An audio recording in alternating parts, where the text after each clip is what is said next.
गुड़ी पोखरी ठारू अंडाई पर्यंत 60,23,67,391 टंकार रास्ता को मुख्य अतिथि भाव में सिमुलिया विधायक पद्मलोचन पंडा जोगदे शुभ शिलान्यास कर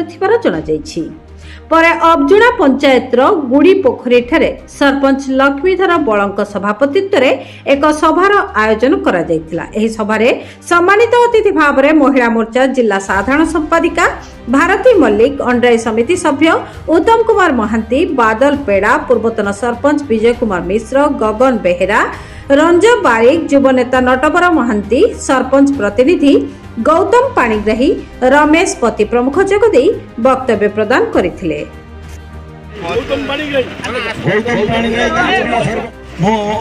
कर्मी मान को